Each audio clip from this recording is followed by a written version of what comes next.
Hello and welcome to this week's episode of the Trash Talk Podcast. Well, I guess it's only this week, so if you're watching it the week where it comes out, doesn't matter.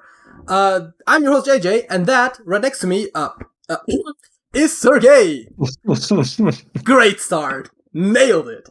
Yeah, we can start over. It's not too late. Nah, it's okay. Today, we are once again talking about common misconceptions. Today, we're going to be talking about food, and we're going to talk about inventions, and we're going to talk about transportation. I think there's like 3 points of transportation. It's not that exciting. But, I was supposed to say before we get into that, but no. Like, that's the thing. No, it is worth mentioning that I just now, before we started recording, noticed I had already opened for the halftime show. We're playing Would You Rather, by the way, for those who are interested.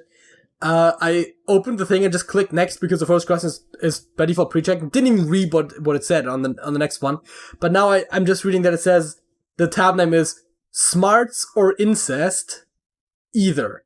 I mean, either is the website name, but now I'm curious what that's about. So if you, like me, are as curious about that, stick around until we get to that. But now, nutrition, food, and drink.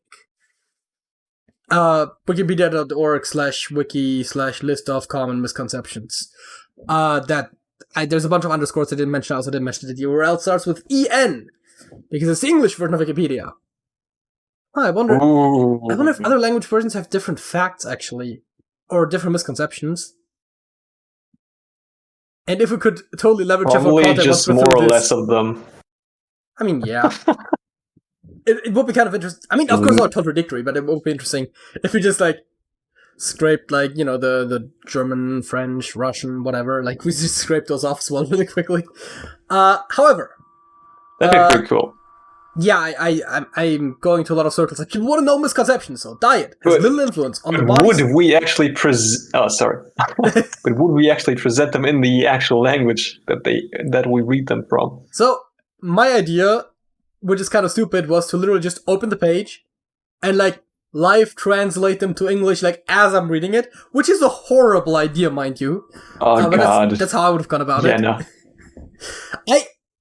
I kind of like doing that, but I also kind of dislike doing that. The sentences always come out clunky because you can't really fix word order, but otherwise, it's usually kind of okay, and it just feels like kind of a cool thing to be able to do, right?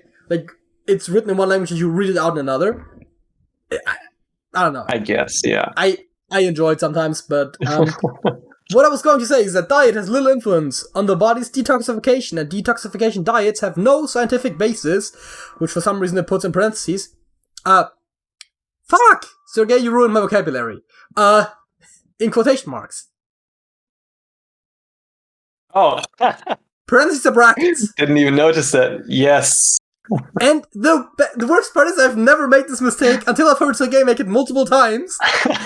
And now this is the second time I've made it on video. I still do it. It's horrible. Have no scientific basis. Sometimes scientists call those diets a waste of time and money. Despite this, there is a common misconception that specific diets aid this process or could remove substances that the body is unable to remove by itself. Toxins are removed from the body by the liver and kidneys. Yeah. If you're a healthy person, you do not need a detox. If you need a detox, go to the hospital, get dialysis. It's not that deep. Yeah. Do you have anything to add? I just don't know how the trend started. That's all.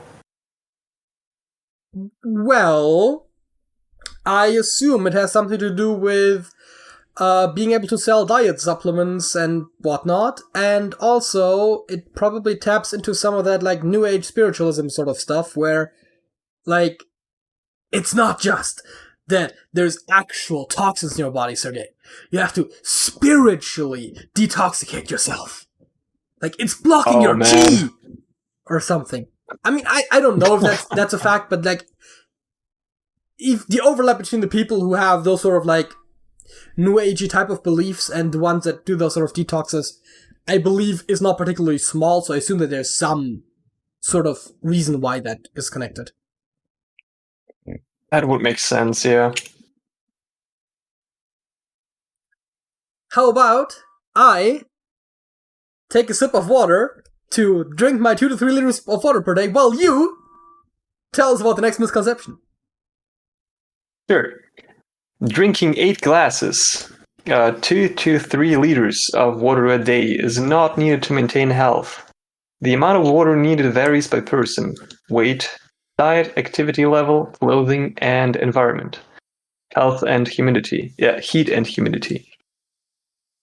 Water does not actually need to be drunk in pure form, but it can be derived from liquids such as juices, tea, milk, soups, etc., and from foods including fruits and vegetables. So yes. Which brings up the question, why do I drink so much water? Because I would argue that by activity level, they mean a lot of activity means you need a lot of water. I mean, okay, weight, sure.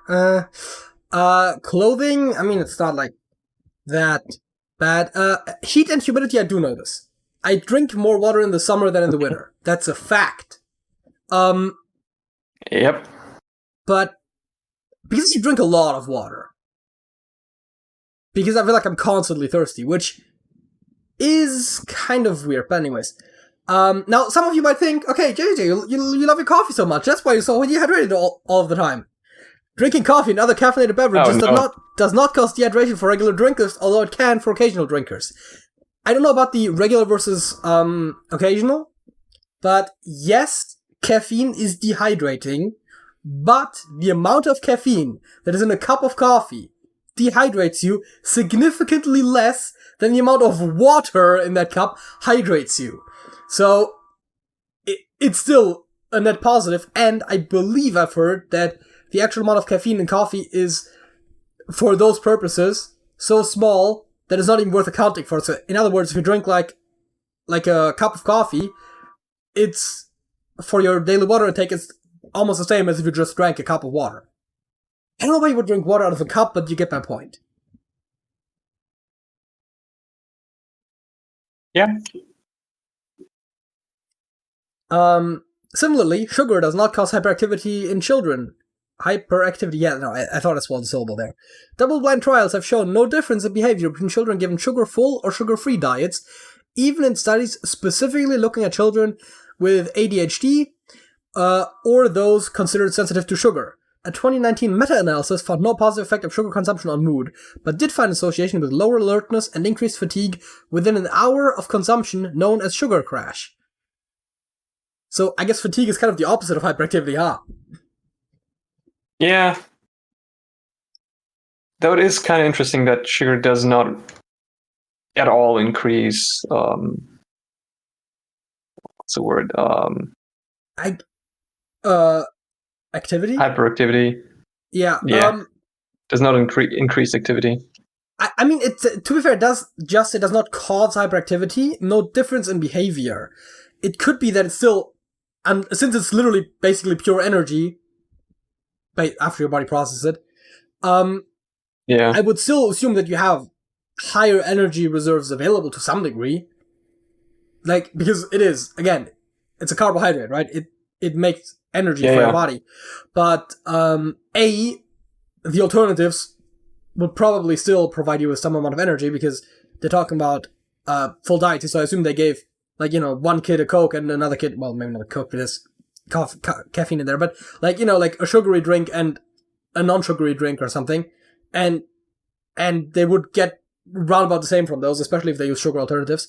But I think the main thing is it doesn't cause hyperactivity specifically, which kind of makes sense. I can see why people believe that, but I think there might also be just some relation between children tending to like to consume a lot of sugar and children also tending to be more likely to be hyperactive than adults. At the same time, I could see hyperactive children consume more sugar, not because of that causal direction, but the other way around, because, they're constantly doing stuff, so they're probably consuming more, A, because they probably have a higher energy need, and B, because sugar, like grabbing a sweet in particular, is something that you can very easily do. Like, you're sitting there, you don't have anything to do, your hand starts moving, and before you know it, you have a gummy bear in your mouth. So I could see how there might still be some connection, even if it's not causal in that direction. Yeah, that makes sense. So basically a causal connection, but the other way around. Possibly, though I don't think it's specific to sugar. I think it's more specific to like maybe food overall and snacks in particular. I think if you gave them like chips or something, though some of those probably have sugar too because we put sugar in everything. But if you put another type of snack that doesn't have sugar, they might still eat more of that than a non-hyperactive person. But all of that is just speculation. So anything that we're not reading out from Wikipedia is just either like our dangerous half knowledge or speculation. So be a bit careful with what we say. But I've been talking a lot today. We should probably move on. Yes. Alcoholic beverages do not make the body warmer. The entire body warmer. Alcoholic drinks create the sensation of warmth because they cause blood vessels to dilate and stimulate nerve endings near the surface of the skin, with an influx of warm blood. This can actually result in making the core body temperature lower, as it allows for easier heat exchange with a cold external environment. This is something I've been telling people for quite a long time. Yes, me too. So it does not surprise me at all. There's two things to take into account here. If you're outdoors and it's cold and, there's alcoholic beverages, you can still drink them to feel warmer. I guess. Like, it can make your personal subjective experience better, but you're not going to be warmer. And it's very important to note that if you're going to be in a cold climate for extended periods of time, warming yourself up with alcohol is the worst idea because, as it said, you actually get colder faster, and worst of all, you don't notice it as easily. I have heard a report, I don't remember the numbers, it's been years since I've seen that claimed that homeless people tend to oftentimes die in the winter because of this exact phenomenon, where they'll drink alcohol to feel warmer, and they'll die of the cold more easily because of it. And because they also don't realize it, it's not like they bundle up even more. So, that is actually a thing that is kind of dangerous to consider. And while we're about being cold and feeling warm and dying, have you heard of paradoxical undressing? I believe I mentioned this on the podcast before, actually. Probably, yeah. It's one thing that can happen if you have hypothermia. Once you have hypothermia, you're probably in a pretty bad spot anyways, but at some points, the hypothermia will start. I believe it actually damages the nerve endings, which gives you the sensation of warmth all of a sudden. So, 1 second you're freezing to death, and the next you all of a sudden feel like, I don't know if it's that sudden, but all of a sudden you feel really hot. And people start taking off their clothes because they feel hot. But of course that means they just die even faster. Yeah. If for some reason you're ever in a cold environment, I don't know, you're skiing in the mountains and you scuttered off the track and now you're lost and you're starting to freeze, never take your clothes off because you feel warm. That's a bad sign, first of all. And second of all, if you keep your clothes on, it gives more time for you to be rescued. I don't know if this is ever going to help someone to know that, specifically because, again, generally by the time you get into that situation, your chances probably aren't that good in a lot of cases, but it is worth noting. This is the kind of information I like to spread, especially, I like correcting misconceptions generally, but especially stuff that could possibly save someone's life someday. Again, I don't expect to necessarily be saving anyone's life by saying this, but maybe. Also related to that, you could actually use alcohol to your advantage if you're freezing and actually really freezing and get into a warm space, into a warm environment. You could use alcohol to actually help you warm up faster. Because of the increased heat exchange? Yes. I guess, yeah. And that could actually be something that saves you from death if you actually gotten into a really, really bad spot. Yeah. But Another fact about alcohol is that alcohol does not necessarily kill brain cells. Alcohol can, however, lead indirectly to the death of brain cells in two ways. One, in chronic heavy alcohol users whose brains have adapted to the effects of alcohol, abrupt ceasing following heavy use can cause excitotoxicity, leading to cellular death in multiple areas of the brain. Two, in alcoholics who get most of their daily calories from alcohol, a deficiency of thiamine can produce Korsakoff's syndrome, which is associated with serious brain damage. There's a lot of difficult words in that sentence. Point being, alcohol does not directly cause brain damage. It does ruin your liver. I've actually heard it being said, I don't know how true this is, but I've heard it said that the brain is actually one of the last organs that will be damaged by large amounts of alcohol consumption. That is not to say that makes it good, because again, it attacks all sorts of other parts of your body, especially the liver. But yeah, your brain should be fine.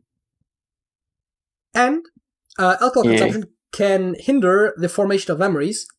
So that is why people sometimes have blackouts after they got drunk. That same effect causes you to be able to remember things that happened before you consumed alcohol better. So it is actually possible. Really? Okay, so a study has shown, and I'm only aware of one study, so I don't know if this was replicated and how good this information is, but supposedly, if you consume small amounts of alcohol immediately after memorization tasks thing, the amount of memorization after the fact can actually be slightly better than if you hadn't. Is it potentially because your brain has less information to kind of save? So the way it has been explained was that, I guess because of how it has more trouble, or it is worse at processing the memories that happened during the intoxication, it thereby more strongly saves the one before. I don't know what exactly the cause, but that's what I've heard. And supposedly, Germans that learned Dutch speak better Dutch when drunk. But okay, so there was a video that I saw, I think it was on SciShow, that actually talked about positive effects of alcohol, specifically related to language learning. I think it was about language learning, the video, but one of the topics I had was about alcohol. And those two factors were mentioned. They said specifically that pronunciation of people that were slightly intoxicated, slightly. Again, we were talking about, not even necessarily noticing that you're drunk or anything, but just, you drank a little bit of alcohol. They had better pronunciation than ones that didn't. And so the theory was that it's because you are less conscious of what you say, so it flows more freely. Now, as a lot of people in the comments of that video have pointed out, and I would agree, it might also just be because Dutch sounds like drunk German to begin with. And so, okay, this is not just me taking a shot at the Dutch. There's actually, because the sounds are actually a bit looser, a bit wider, it is actually that if you slur your speech, you do sound a bit more Dutch than German. It is actually true. So it might also just be that. Now, scientists did not necessarily talk about that as far as I know, though again, I didn't actually read the study, I just saw a video on it. But yeah, I'm giving a lot of additional information, which means we're taking way longer with this than I thought. Oh yeah, that means we can save more for later. Oh, possibly. A vegetarian or vegan diet can provide enough protein for adequate nutrition. In fact, typical protein intakes of ovo-lacto-vegetarians and vegans meet or exceed requirements. However, a vegan diet does require a supplementation of vitamin B12. I don't know which one that is, but probably. Cobalamin is a water-soluble vitamin involved in metabolism. It is one of 8 B vitamins. Okay, sure. It is a cofactor in DNA synthesis in both fatty acid and amino acid metabolism, which is important. So I don't know, but since it's an organic compound, I could see that it maybe is that there's something sitting on the first and second position of a carbon chain or something, or of a carbon ring or something, whatever. I assume they're not sequentially named, because otherwise it would be weird that it's 12. I don't know. Let's see, B vitamins. Yeah. There's B1, 2, 3, 5, 6, 7, 9, and 12.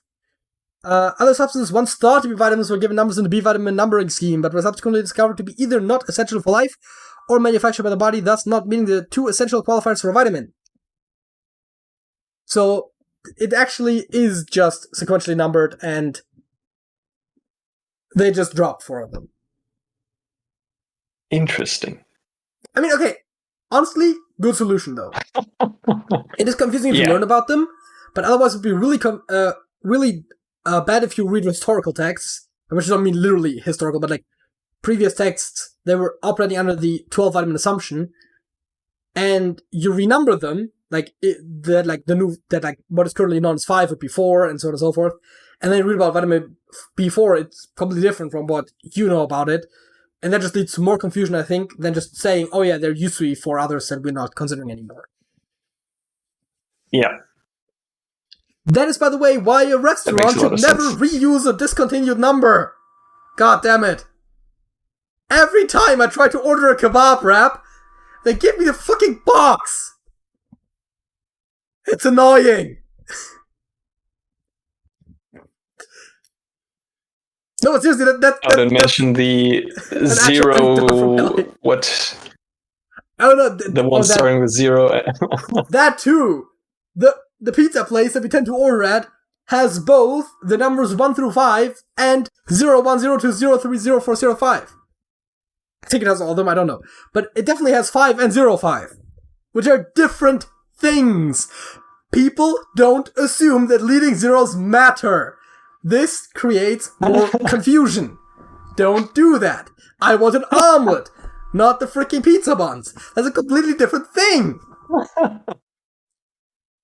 It's so bad it's great again. I was talking about the kebab place, where they changed the numbering at one point, and the menu of theirs I have lists the kebab wrap, you know the one I always order, as one number, but then if you order that, you get a freaking box. You get like a box, and I guess probably you get it on a plate if you eat it there. I don't know, can you even eat there? But like, if you order it, they have like a box, and there's like, it's your like, the actual kebab meat, and then there's like a small salad, and there's some fries, and you know. Yep. It's not bad. It's not what I wanted. It's just a different thing. Yeah. The thing is, right, I think it took me ordering it like 2 or 3 times until like I finally remembered to not order that. To just tell them what I want rather than the number, because I get the wrong thing every time. Makes me almost as mad as that one time I didn't get my salad, but that's a whole different story, and we're back to the pizza place anyway. I think you were there when it happened too. Still mad about it to this day. Probably. That was when we were working on the hut, and we ordered it after the fact. And they didn't give me my goddamn salad with my omelet. Which I'm still mad about to this day, and I will never forget that. Man. Should request extra salad next time. Swallowed chewing gum does not take 7 years to digest. In fact, chewing gum is mostly indigestible and passes through the digestive system at the same rate as other matter. Yes. And if it's mint chewing gum, you might feel the mint a second time when you shit it out. That honestly, thanks. So I've thought about this, right? And my theory is that might be related to the taste buds on your ass. I don't know if it is, but it might be. It probably is. Make with that information what you will. Spicy food or coffee does not have significant effect on development of peptide-ulcers. I don't know if I said that correctly. The point is, I believe those are tears in your stomach. I vaguely looked at it from the Wikipedia preview. The point is, spicy things and I guess bitter things do not damage your stomach. Which actually is a bit of a surprise for me in regards to spicy food. I mean, to be fair, it doesn't say that it doesn't damage it at all, but that's what I take from this. But, yeah. So it says peptic ulcer disease is a break in the inner lining of the stomach.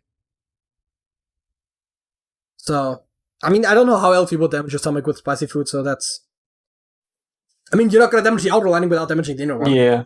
Not from ingested food. True.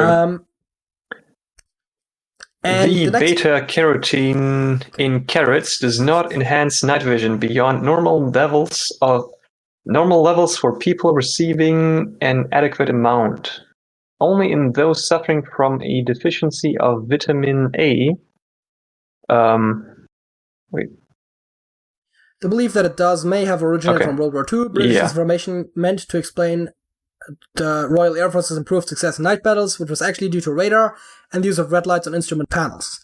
So I had heard that they had developed a night vision goggles, and they didn't want their enemies to know, but it might have just been radar. The point is, they didn't want people to know about technology and just got them to eat carrots instead.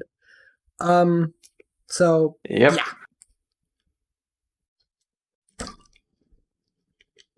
Most cases got confused by the sentence. Yeah, it's a weird sentence. If I had actually, I would have actually not read that out. I would have just restated the fact because I knew it anyways, and the paragraph seemed pretty long. But most cases of obesity are not related to slower resting metabolism. Resting metabolic rate does not vary much between people. Overweight people tend to underestimate the amount of food they eat, and underweight people tend to overestimate. In fact, overweight people tend to have faster metabolic rates due to the increased energy required by the larger bodies. I believe there's also a link, of course, between the amount of movement you have and your weight, but I guess, as Alex tends to always say, right, weight gain and weight loss basically both have the same underlying formula. It is energy in minus energy out. Yep. Which makes a lot of sense. And I'm sure this is... How else would you calculate that? I mean, I'm pretty sure there's some places where it is probably oversimplifying a little bit, because your body probably processes certain things more easily and whatnot, but at the end of the day, loosely speaking, like, that's the main thing to look at. Caloric intake versus how much energy your body uses. So, if you want to lose weight, you can either start working out or eat less. I guess I should say work out more, because starting to work out implies that you're not working out, which some people aren't, but work out more would still fall...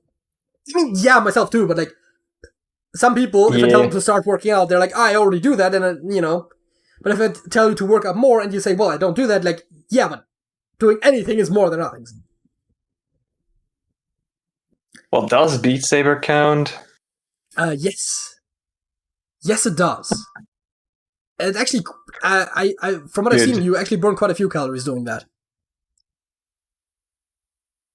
Like, that is actually quite the workout.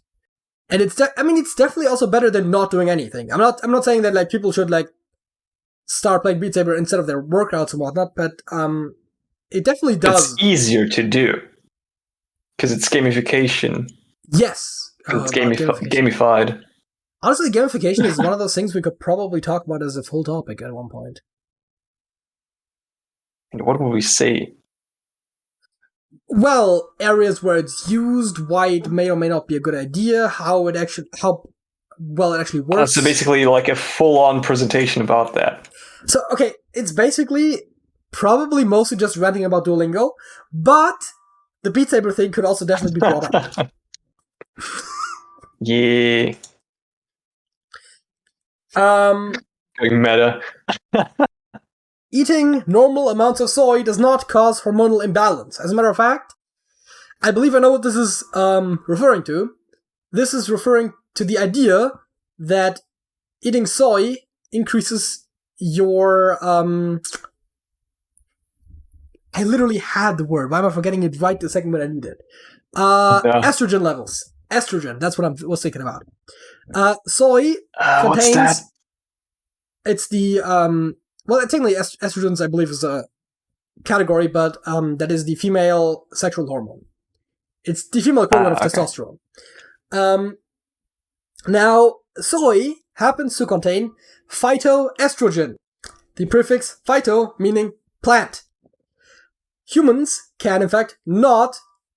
so, phytoestrogen does not interact with humans in the way that estrogen does. I'm pretty sure the body still breaks it down, like, you know, turns into energy or something, but it does not act as estrogen in the human body. So there was this thing going around where people were saying, specifically people on the political right, were saying that our generation of, like, the men aren't as manly as they used to be because of all the soy they're eating. You know, because they're always complaining about the lack of manliness, and apparently soy was supposed to be the cause because it has phytoestrogen. Turns out, phytoestrogen doesn't do anything to the human body. So the whole, like, you're drinking soy milk, thereby getting more feminine, does not actually work that way. Now, what does contain animal estrogen that the human body can interact with is cow milk! Oh, wait, what? I mean, I'm sure it's not, like, relevant amounts, but cow milk does contain estrogen, which is animal estrogen, which does, in fact, interact with the human system. I assume it's trace amounts that probably don't matter in practice. It's also possible that processed milk does not contain it anymore. It is just raw milk, which you generally don't consume anyways. I don't know the exact details. Mm-hmm. What I do know is that cow milk contains estrogen, and soy milk contains phytoestrogen, which, for all of what we are practically concerned, is not actual estrogen that our body uses. So there's that. That is interesting. Your body regulates your hormone levels, and I'm pretty sure if you were to get hormones from an external source over time, as a matter of fact, I know for a fact, over time at least, your body would regulate back to normal hormonal levels. Which is why people that are on hormone replacement treatments are, in fact, have to keep taking hormones for their entire lives if they want to retain the hormone levels from HRT. That mostly being trans people, right? Like, they keep taking the hormones for the rest of their lives. I think trans men take testosterone roughly once a month. I'm not 100% certain about that, but I've heard something in that vein. And so their testosterone levels actually, right after they take the injection, are like through the roof compared to cis men. And then right before they take the injection, they're getting like relatively low. And so it's actually like where for like a cis man it's just kind of like wobbling. I should have probably said like just kind of like wobbling along. For trans men, it's actually like the. You get the point. Okay. Yeah. It's very spiky. Yeah. So that is my take on the whole soy thing. H. Bomber Guy did a great video on that, by the way. I think it's the second time I'm mentioning him in one of the Misconception videos. He did a lot of great content about that sort of stuff. Because he also made a video about the vaccine thing. The vaccines cause autism. He actually made a video where You'll have to watch that. For like an extended period of time, I don't remember if it's like a week or a month or something, he like ate a very soy-heavy diet, specifically to see if that would actually have an effect. It didn't. Now, some alcohol facts. The order in which different types of alcoholic beverages... Okay. The order in which different types of alcoholic beverages are consumed does not affect intoxication or create adverse side effects. I don't have much to add to this, honestly. It's just, I don't see why people would necessarily think that, and it's not true either. Yeah. That misconception is new to me. I have heard that supposedly you get intoxicated more quickly if you drink a mix of alcoholic beverages rather than sticking to the same one. I assume that's also not true because it's probably just determined by how much alcohol you consume in total. I assume both of those might have to do with your perception of thirst and your perception of how fast you get intoxicated depending on what you do.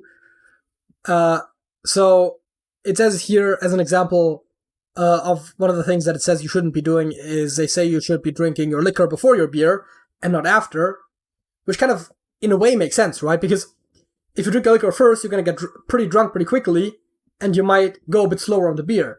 Whereas if you drink beer first, it's going to take a while until you get intoxicated, and if you then don't feel quite that drunk yet, and then start slamming the liquor down, you're probably going to be more drunk overall, because you probably consume more liquor that way.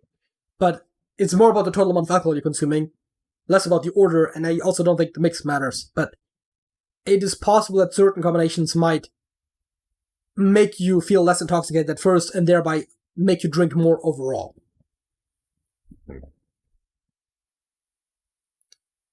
Yeah. Go ahead. Yeah, I don't know how to pronounce that. Absinthe? Yep. Absinthe. Yeah.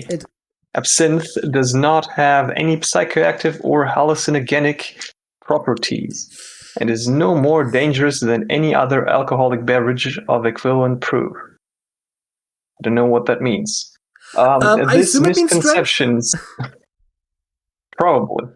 This misconception stems from the late 19th and early 20th century distillers who produced cheap knockoff versions of absinthe,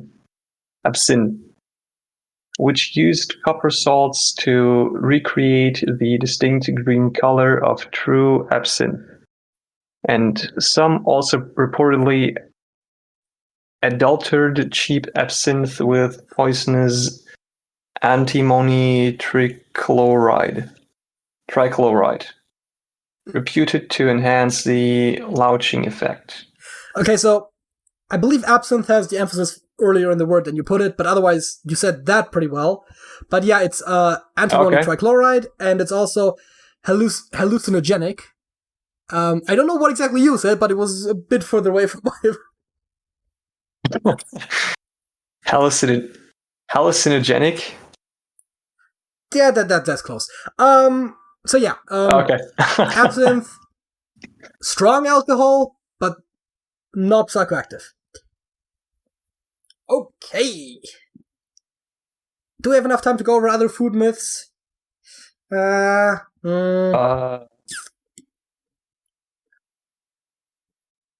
Wait. How long are we going at this? Half an hour-ish. Close to 40 minutes. What? I think the call is close to 40 minutes, but it took us about 10 minutes until we started recording.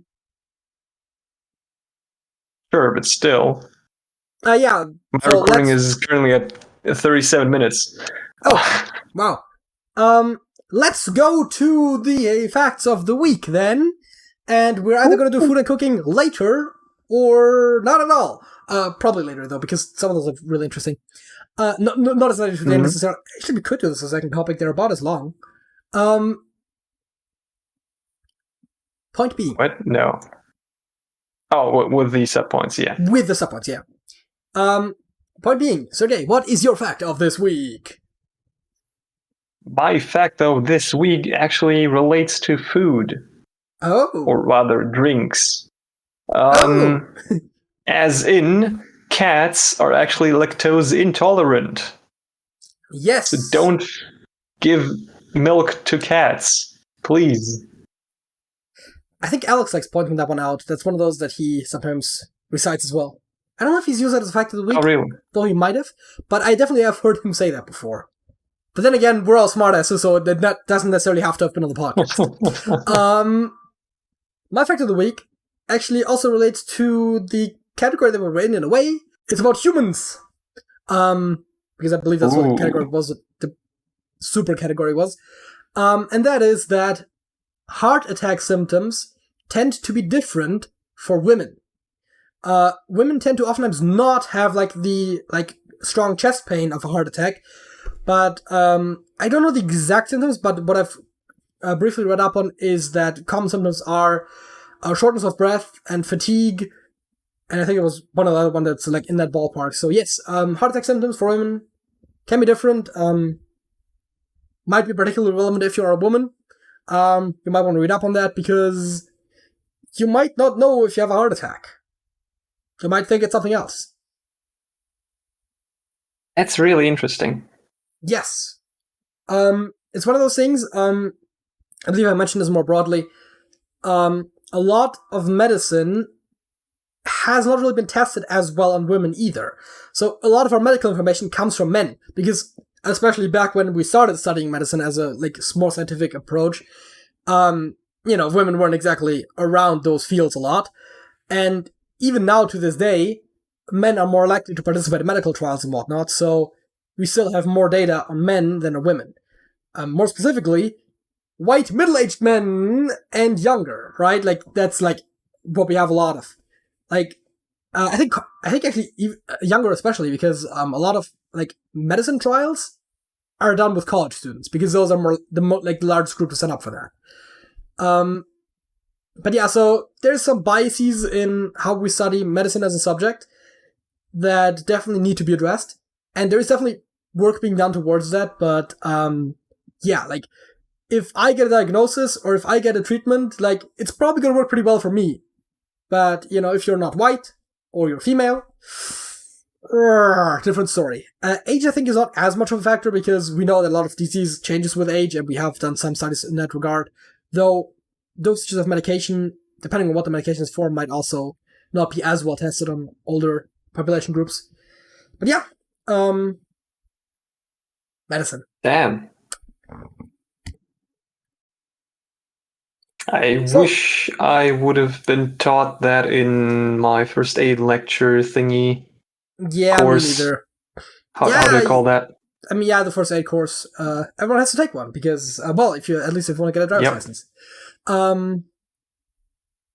I could have taken one at school, which I don't know how good that would have been from a quality standpoint, but I could have taken one at school if I had agreed to basically be a medic for the school for like the next 2 years or something. Yep. So I wasn't going to do that. So I actually took a separate one. But speaking of school, we're finally getting to the halftime show. Why am I saying speaking of school? Well, because it says, would you rather be forced to attend school for your entire life, or be forced to marry your distant cousin? And that is why it's at education or incest. God. I know what I'm picking.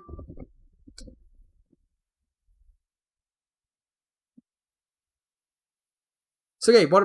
I don't know, man. I really hate school. But I'm also not a fan of forced marriage. Agreed. My view on the former has actually changed a bit over time. I feel like, looking back, I think school could have been a lot better if I had had a different attitude to certain subjects.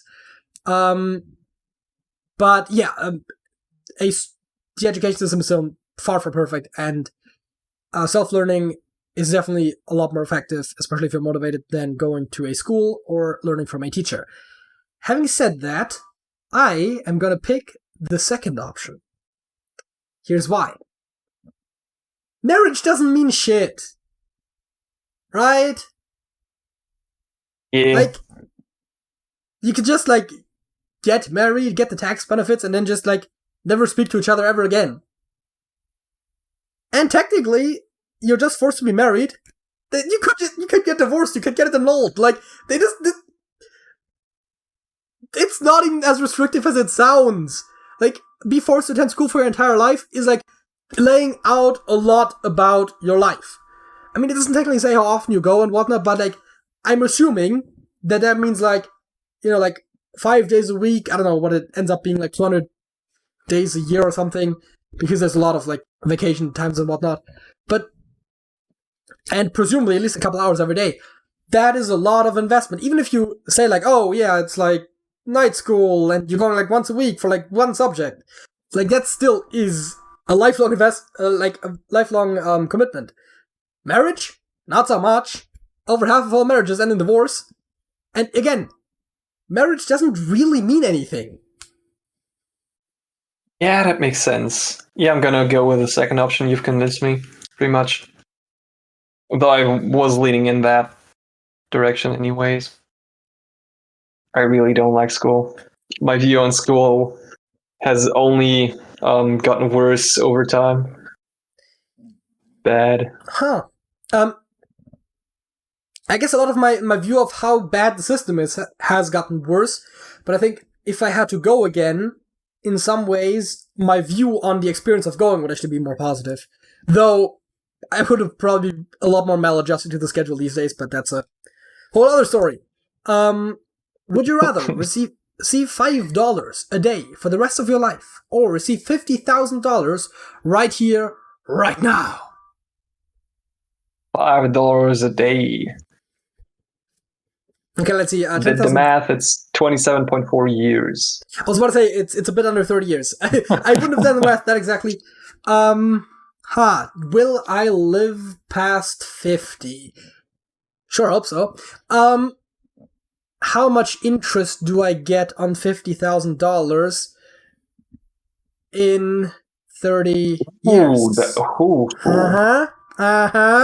People always forget about interest. Shit. Yeah. And we don't necessarily have to talk about like putting it in a bank account. We could talk about something like I mean, I'm not gonna say like stocks, but like those stock index fund sort of things maybe or like bonds from a country, right? Like stuff where it's basically guaranteed to go up at a slightly higher rate than regular interest. What percentage is that? I want to say like 2, but that sounds kind of high already. I want to say like I want to say the annual growth, mind you, the annual growth of the like MSI world, I think was 2 to 3%. I'm not 100% certain though.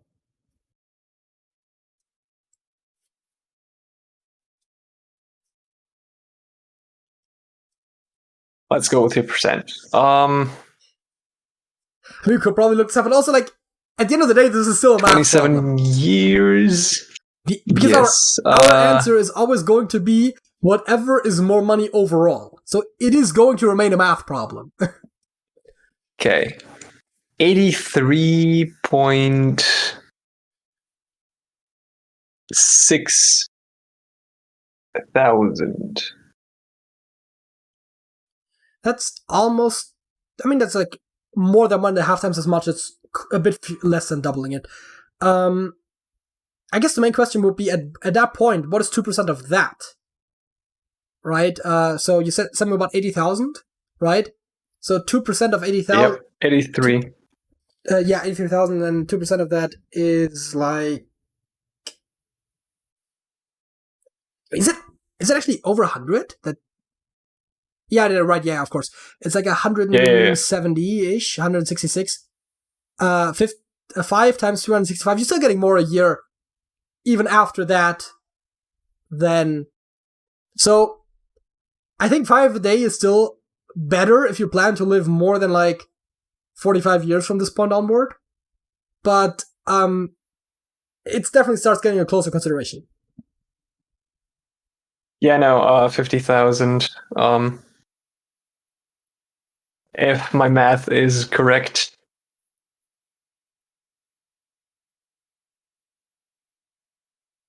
So wait, you're picking 50,000 is what you're saying? Yep. Okay, cool. The other question is, I guess, let's see, $5 a day, 365. It's still not a lot of. Actually, I could have just done a monthly. Yeah, it's not that much money. Yeah, I guess 50,000. Also, we're not even just talking about like just interest. We can also just like how much can you advance your life with that, and what opportunities does that open up? Like it's probably more impactful on a person. If you had to live in a classic era for music, would you rather 90s America or 70s Britain? You would have to dress accordingly to whatever era you chose. Oh no! Okay, I mean, just going by the music, 70s Britain for sure. I guess the dress-in's both pretty bad. I guess 70s Britain. I don't know how they dressed. Yeah, sure, Britain. Oh my god! As the comment said, and by the way, this is the last one because we are way taking long. As the top comment says, Led Zeppelin, The Rolling Stones, Pink Floyd, Black Sabbath, David Bowie, The Clash. So, yes. Those are all English bands from the 70s. And of course, I believe the last Beatles album released in 1970, so that's technically also in. Point being, a lot of good British 70s music, not so much great American 90s music. I don't know. You know what? how about you go to the misconceptions about how? Yeah, I said we were going to do food and cooking right now. How about we go to food and cooking right now, and then probably Sure. do the entire second topic that we had planned for like another time. And how about you read out a quick fact while I do a little something something? Okay, sure. Searing does not seal moisture in meat. In fact, it causes it to lose some moisture. Meat is seared to brown it, improving its color and flavor. I don't know what searing is. Searing is a technique used in grilling, baking, braising, roasting, whatever that is, etc., in which the surface of the food is cooked at high temperature until a browned crust forms. Okay. I don't know what to do with that information. Did I read out the next one? Yeah, or do you go want ahead, to talk do the about next that? one. Nah, I don't have anything to say about that. And I am low-key still doing a thing here. I know. Yeah, sure. No problem. Monosodium glutamate, MSG in parentheses, does not trigger migraine headaches or other symptoms of so-called Chinese restaurant syndrome. What the fuck? Nor is there evidence that some individuals are especially sensitive to MSG.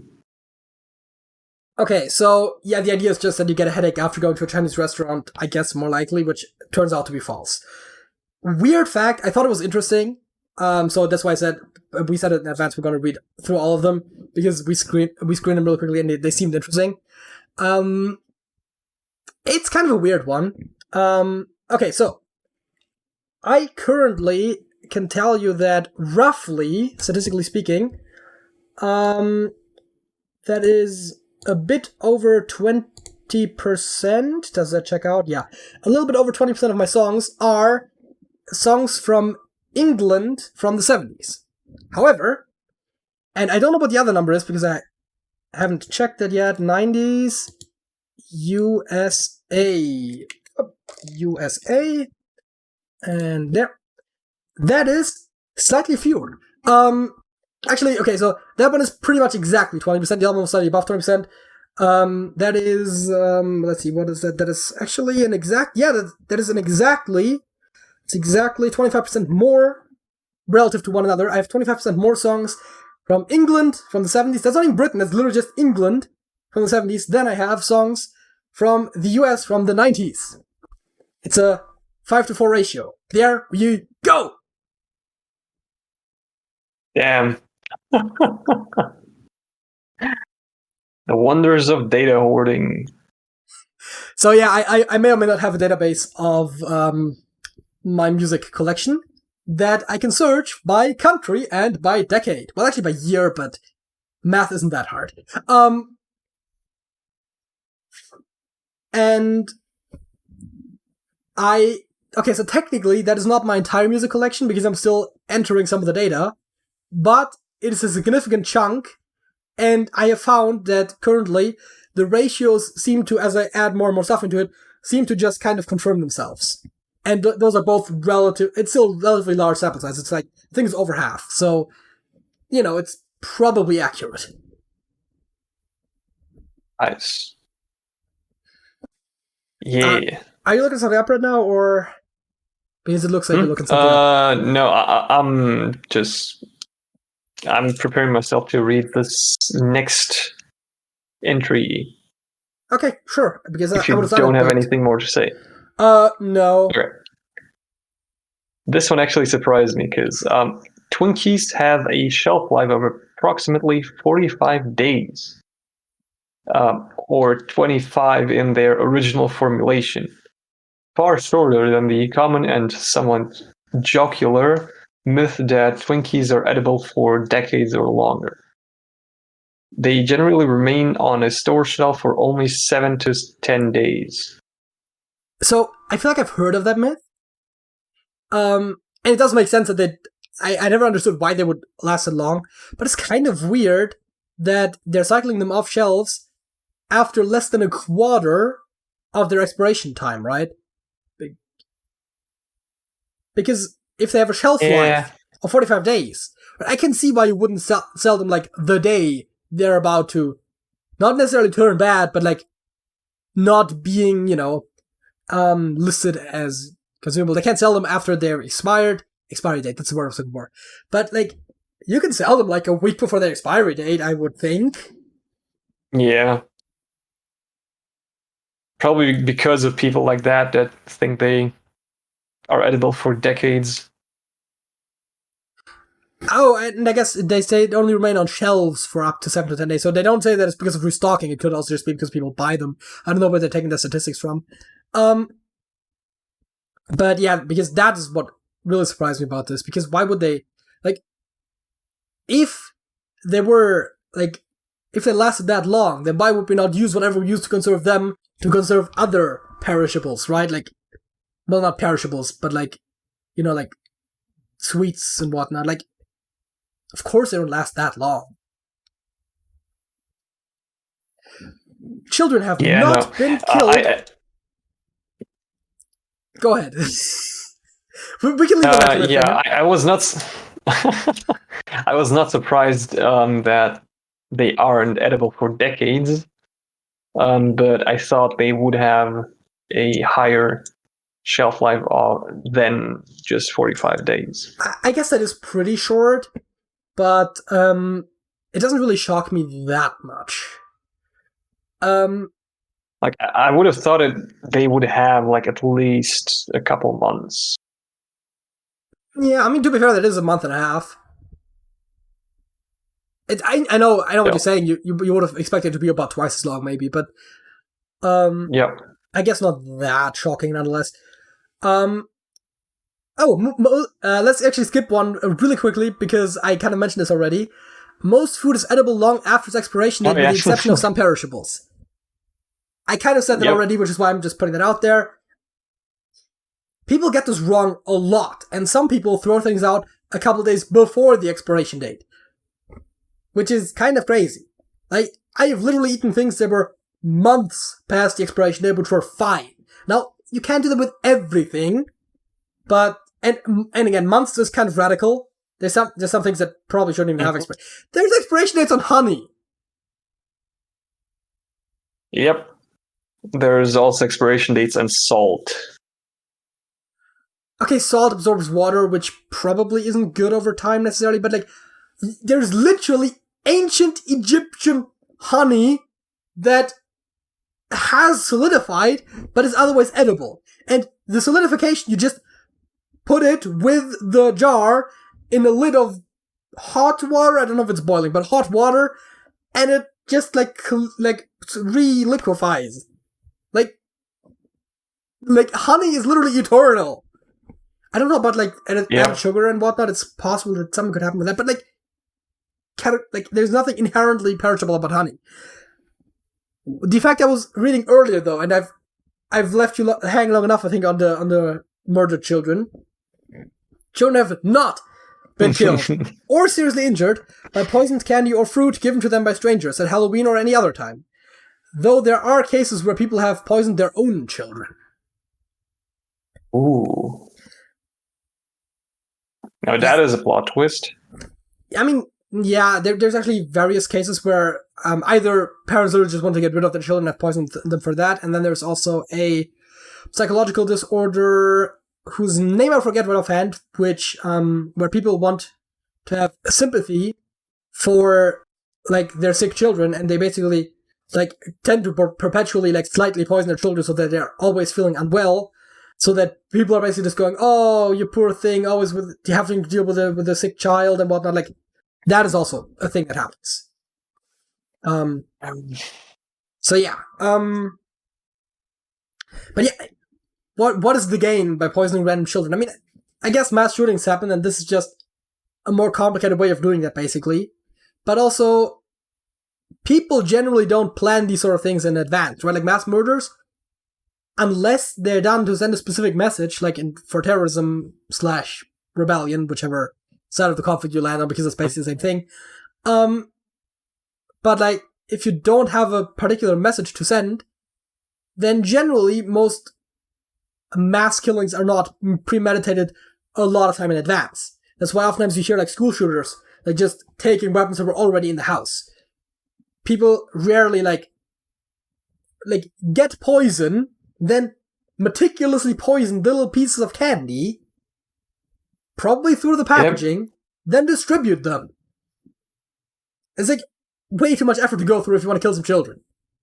Just like light a school on fire or something. I don't know. Don't actually light a school on fire. That was a comment made in jest. I think I'm legally clear, but I just want to make sure that people don't take me as a justification for committing heinous crimes. Okay. Yeah, about that. About mass shootings and all that stuff happening pretty spontaneously. I think I've heard of the statistic once that most suicides are actually executed during the first 2 minutes after the initial thought. So which is probably kind of similar to mass shootings in that regard. Yeah, I mean, mass shootings are oftentimes extended suicides because they usually oftentimes end in suicide. I don't know what the exact... I mean, there definitely have been cases of somewhat premeditated school shootings. Like, they oftentimes know days in advance, but, like, I don't know how long. And again, to go through mass murder, like, especially with something like the super villain type plot of spreading it through poisoned candy, like, that takes a lot of prep to actually pull off successfully. Oh, yeah. What I've heard about suicides, though, is that access to guns increases the rate of successful suicides specifically. Because, as you said, like, people don't premeditate suicide a lot of time in advance. So that is why, for example, gun laws matter for suicide, because people that don't have access to guns try to kill themselves other ways that oftentimes are not as effective and can oftentimes be saved, especially because if you're, for example, try to kill yourself by cutting your wrists open, you might have second thoughts before you have a particularly good cut going on. And especially if you're trying to drown yourself or something, like, the quicker the method of suicide is, the more likely it is to be successful because the less chance you have to have second doubts. That's why guns, and I guess heights, but again, for heights you have to, like, walk up to the building, you look down usually before you jump, and like, at that point you probably already have second thoughts anyways. Guns, very quick way to kill yourself, very likely to be successful, and thereby just the fact that more people own guns in a country will lead to higher suicide rates. Not necessarily attempted suicide rate, but suicide rates. So yeah. Another reason usually have why second the United thoughts States like suck. 2 minutes later. Yep. One thing that I had not known and that did surprise me is that seeds are not the spicy part of chili peppers, as I had also been led to believe. In fact, seeds contain a low amount of capsaicin. I definitely butchered that one. The component which induces the hot sensation in mammals. The highest concentration of it is located in the placental tissue, the pith. I think it's just pit. The pit to which the seeds are attached. Yeah, the pit, seed pit. Yeah, I've heard that before. English orthography, I'm telling you. Let's see.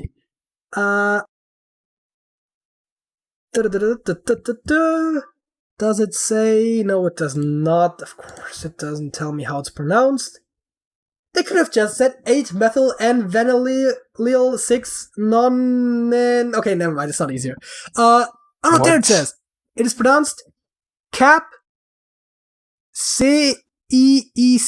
That's. I assume the double I is just supposed to be a. Wait, is E? Huh. Capsaicin. That's what the IPA there says. Or something very close to that. I don't remember what the double I there was supposed to tell me, but anyways. The spicy part of the chili peppers is not the seeds themselves, it's just the area right around the seeds. Which is probably where the misconception comes from. Because if you cut out the seeds, you usually don't just, like, pick them out individually.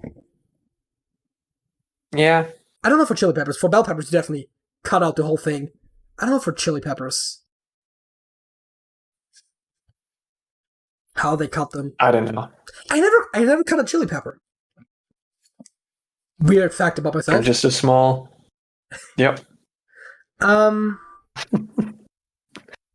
Turkey meat is not particularly high in tryptophan and does not cause more drowsiness than other foods.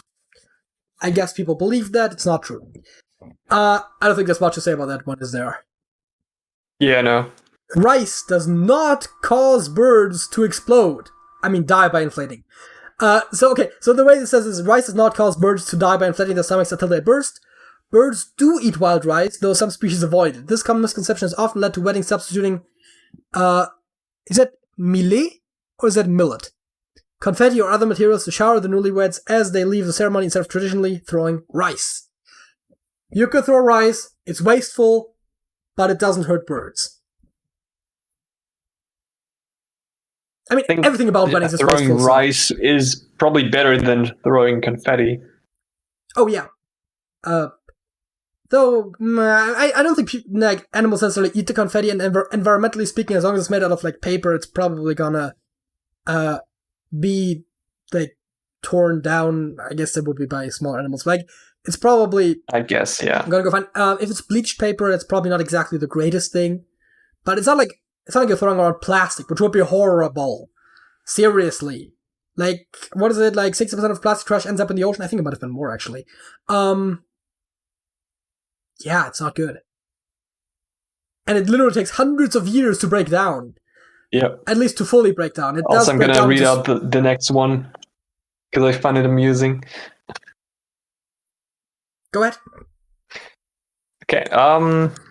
Fortune cookies are not found in Chinese cuisine. Despite their ubiquity in Chinese restaurants in the United States and over here in Germany too. Yep. They were invented in Japan and introduced to the US by the Japanese. In China, they are considered American and are rare. I knew that fortune cookies weren't Chinese. I didn't know they were Japanese, though. I didn't know either of them. I had thought they were a Western invention, especially for Chinese restaurants. Kind of they are, but I didn't realize they came from Japan. I would have thought they would be from America or Europe, but the more you know. I totally believe they were from China. I think I might have heard once that they weren't from China, but it's a lot of if you have country name restaurant, they're probably not very accurate to the actual culture, right? Chinese restaurants, True. And also Mexican restaurants are infamous for not actually having particularly good Mexican food, and also I think one of the things is that they don't spice it right, because most of white people think mayonnaise is spicy. What?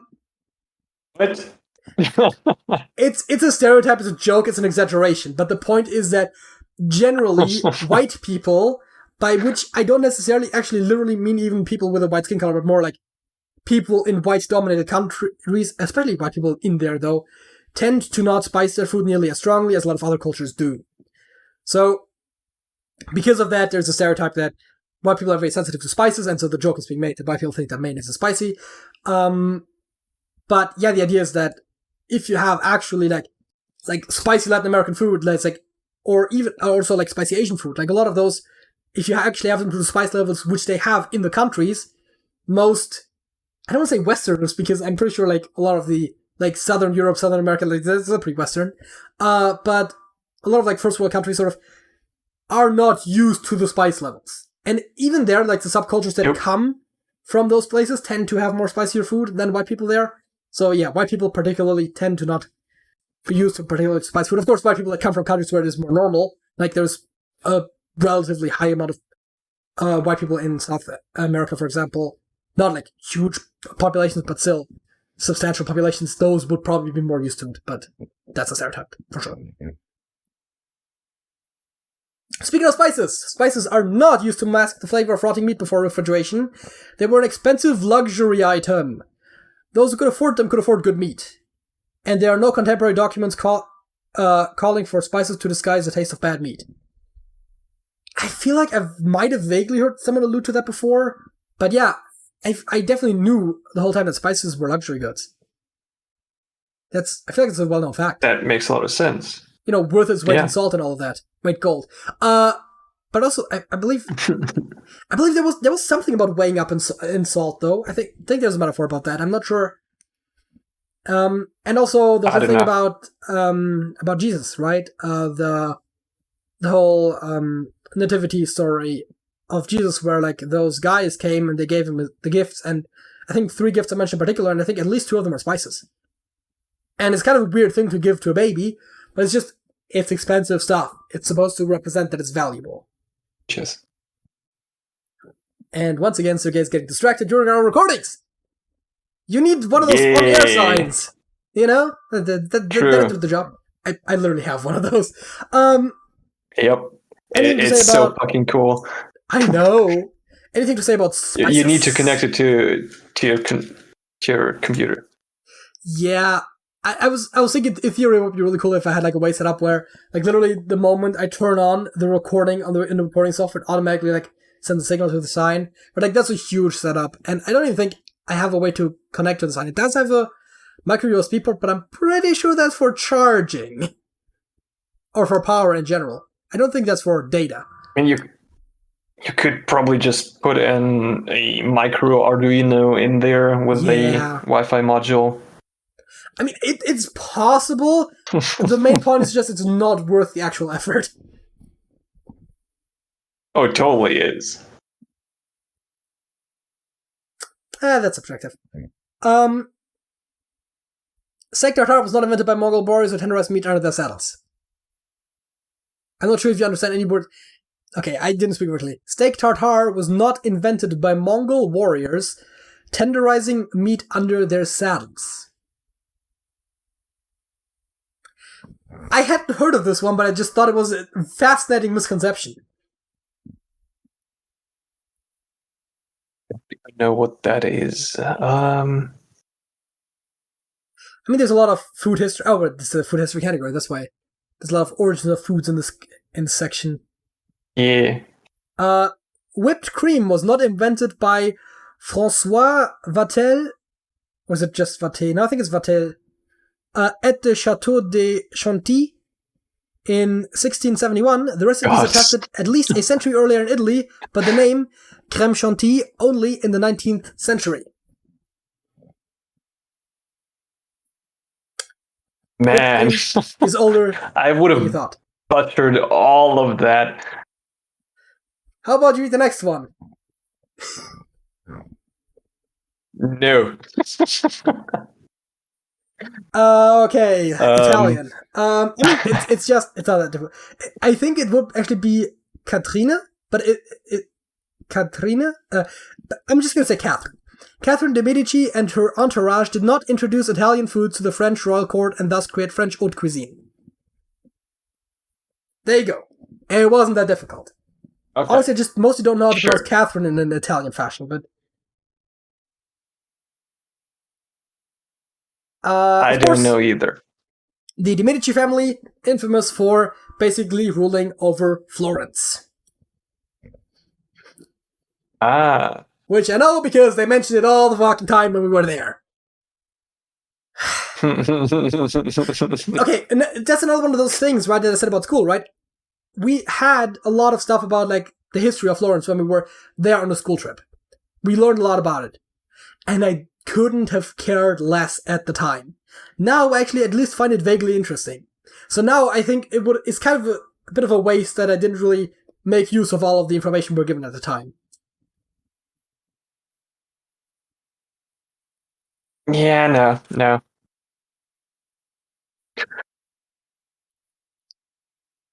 So anyway, microwave ovens do not heat food by operating at a special resonance of water molecules in the food, but by dielectric heating. Dielectric heating, also known as electronic heating, radio frequency heating, and high frequency heating, is a process in which a radio frequency alternating electric field or radio wave or microwave electromagnetic radiation heats a dielectric metal at higher frequencies. This heating is decay. Whatever. It's microwaves. Yeah. I mean, for the resonance thing, it would have to be an acoustic wave, wouldn't it? Doesn't matter. Microwave ovens do not cook food from the inside out. 2.45 gigahertz microwaves can only penetrate approximately 1 centimeter, 3/8 of an inch, into most foods. The inside portions of thicker foods are mainly heated by heat conducted from its outer portions. That is actually interesting.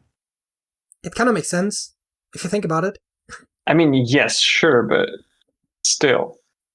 There's a lot of things that are interesting that, if you think about it, make a lot of sense.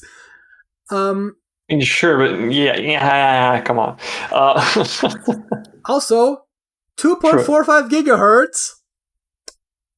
How good that they're generally isolated with a Faraday cage. Because you know what you do at 2.4 gigahertz, right? That's the Wi-Fi frequency. I mean, there's a lot of 5 gigahertz these days, but 2.4 is still very much in use. Pretty widely. I think there was once a thing where astronomers would keep getting a radio signal when they were like listening to the sky over and over, and they could not for the longest time figure out what it was until they realized it was literally the microwave in the observatory. Every time someone used it, it wasn't isolated very well. They would pick up the signal.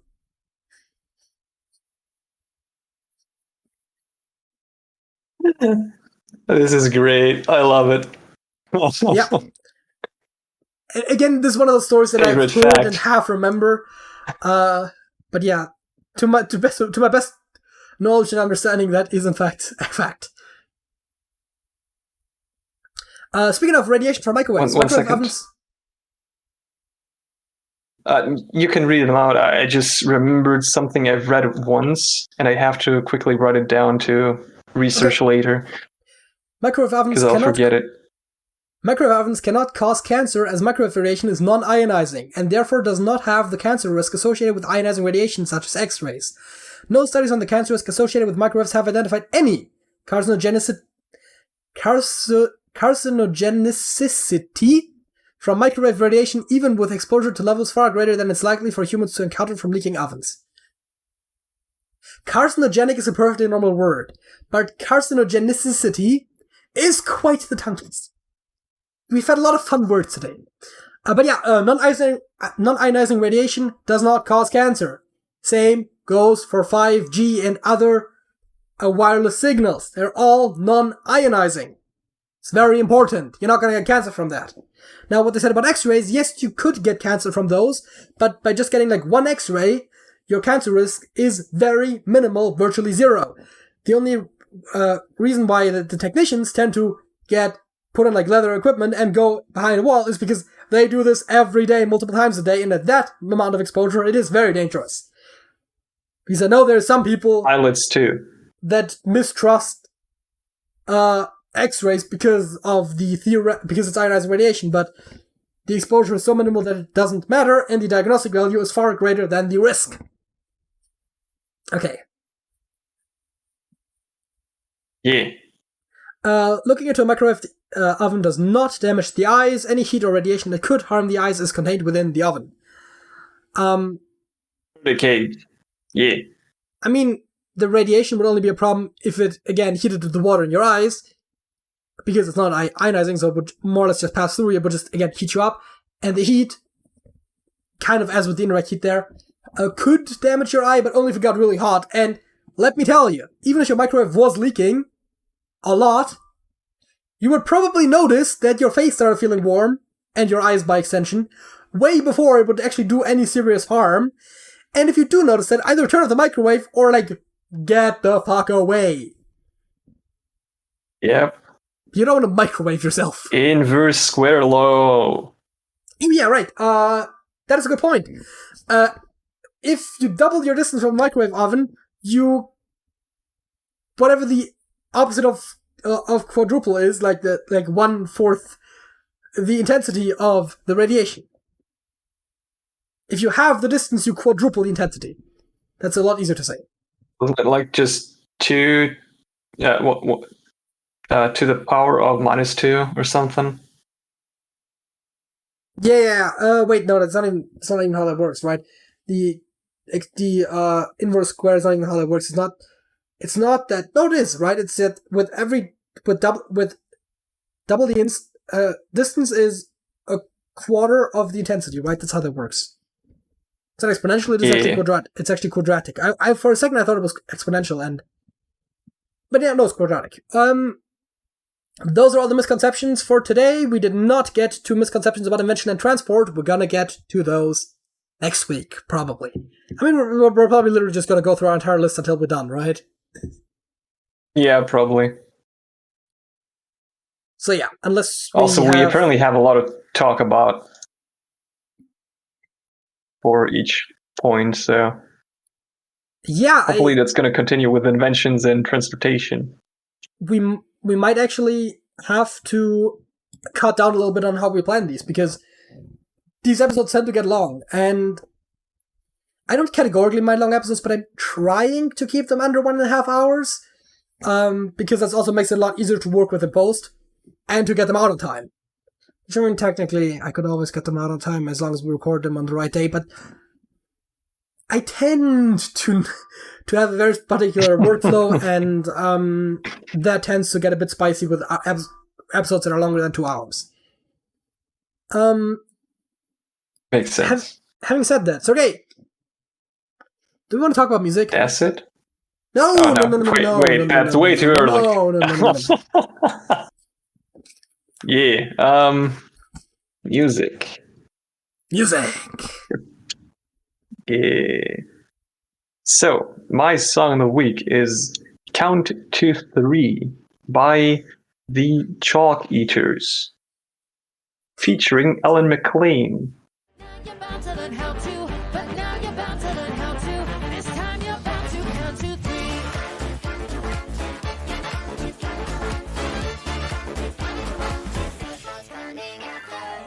Well, here we are again, except we're long forgotten. My circuit's niggling up and down my spine. Oh, wait, Alan McLean? Doesn't ring a bell. Ellen McLean. McLean, oh, sorry. No, I know none of those artists nor do I know that song, I believe, unless I do know that song, and I just don't know that I know that song. You probably don't know the song, but you probably know Ellen McLean, the woman that voiced Gladys. Oh, I do know Gladys. Yep. The whatever Glad operating system. Yeah. The OS does have an operating system, doesn't it? I probably.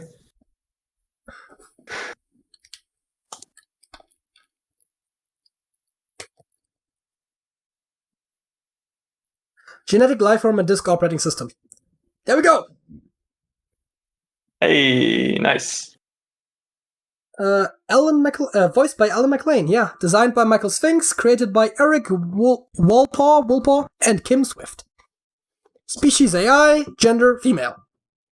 First appearance Portal, last appearance Bridge Constructor Portal. Thank you, Wikipedia. GLaDOS has her own Wikipedia article. I'm not surprised. Nice. Not really, no. So, my song of the week is Can't Fight the Moonlight by Leanne Rimes.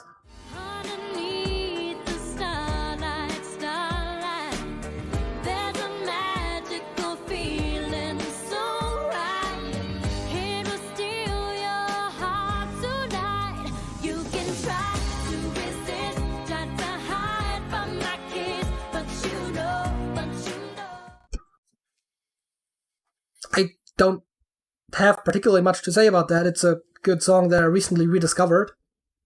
It's one of those where I haven't heard it in probably a decade by now, and I was like, ooh, I remember this. This is a good one.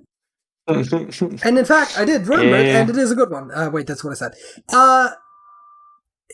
Yeah, it is in fact a good one. I can recommend it, and, you will have hopefully heard excerpts from those songs and will have been able to make up your mind about those songs. I'm sorry to sound robotic myself. With that being said, you know all the things about like, comment, and subscribe. You've been on YouTube before, but what you might not have known is that we in fact have a Discord server. Link to that is in the description. We don't advertise in the beginning of videos anymore, so you might have missed that fact. Though, frankly, if you're watching this, you probably are already in there. Having said that, Sergey. Now's the time, right? Yes! That's it. That's it.